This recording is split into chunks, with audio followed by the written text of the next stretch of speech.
Hi, I am Kristine McGlinchey-Yap. Thank you so much for joining me for the Moments of Clarity conversation series. So I just wanted to introduce myself a little bit, and I am so excited to be sharing with this community the launch of my very first book, Mantras for Mindful Moms. It's a mouthful, on Friday, August 21st. And honestly, for as long as I can remember, I've always wanted to be a published author. Journalism and writing is something I pursued from the very first moment, like I learned how to write. And funny enough, the book, I guess, I thought I would be writing or publishing had nothing to do with motherhood. So I never expected this beautiful journey that I've been on for the last 33 years to arrive here at this very moment that I am sharing with all of you. So it's been a beautiful process, but growth is very uncomfortable, and I haven't always been this mindful mom. I too have suffered from bouts of depression, experienced anxiety, very low points in my life, and of course, very high ones, very positive places in my life. But it's overcoming these obstacles and getting to this point of vulnerability. I've never been this like open person who has shared like my life and my story so openly and so vulnerably with people, especially strangers. I've always kind of been this really closed, protective, defensive person who would only allow my close friends in. And even then, I feel sometimes we tend to be guarded, even with the people that we love most, for fear of judgment. At the end of the day, we all just want to belong. We all want to show that we're happy and we're healthy and we're wholesome. We don't want those messy pieces of ourselves to be exposed because it makes us feel less than. It makes us feel undeserving or unworthy. And through this whole process, I've strived for perfection. Throughout my corporate life, working in corporate PR, I wanted to be the perfect worker. I wanted to be the perfect girlfriend, the perfect daughter, because I never felt like I was good enough. And perfection is an illusion. And even going into motherhood, all of the stress I put onto myself to be the perfect mom, the one who had it all figured out, who made it look easy. And it's none of those things. Life is none of those things. It's not about making it look easy. It's about sharing your story so authentically and so vulnerably so that people can find pieces of themselves in you. And that's what I've really learned, and that's really where the book came from my experiences and the last 10 years of my life and the healing process and journey. And I really wanted people to see how much I've depended on other people to help me along. In addition to my very close family and friends, I've elicited help from experts and industry leaders and other women to really to guide me. And I just want to remind everyone that we are not in life alone, no matter how lonely or isolating certain situations may feel like. But there is someone that we can always reach out to.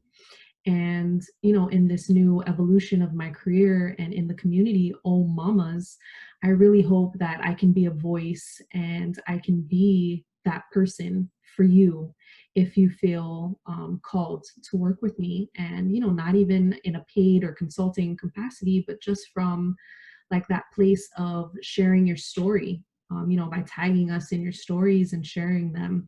It's a really powerful shift and awakening that happens when you allow other people into your life. And, at the end of the day, we want to come out of this empowered, remembering the ways that we've forgotten just how beautiful and how wonderful and how amazing we are. And that when we come together as a community and as a village, we are that much stronger. And so these women that I am going to be introducing you to over the course of the next 10 days, they've played a very pivotal role in my life. And, I would say that the journey honestly began when, I was about 25 years old. I would say through my early 20s, I was very much broken. I couldn't fit my pieces together. I was lost. I was binge drinking. I was doing all the things that I know I shouldn't be doing. But looking back on it now, I appreciate and I send so much love to that woman who was in this process of becoming and figuring it out and doing the best that she could. And I appreciate everything that that part of my life has illuminated for me. And it was really when I lost my father. He battled with cancer and he passed away before my 25th birthday. And that really shook. I think for a lot of us, there are these like very pivotal moments in our lives that shake us to the core. And that was that moment for me when it was like a slap like back to reality. Like, what are you doing? Like, what are you really doing? Who are you really? And is this life a representation of you authentically? And I really saw the ways in which I was giving up my power and just doing the things that I thought I was supposed to be doing rather than what I wanted to be doing. So really, instead of following my soul's path and what I knew to be true for myself, I was giving my power to other people and allowing them to decide for me. So at the time, I was in a long term relationship, and even that it wasn't a relationship that I should have been in.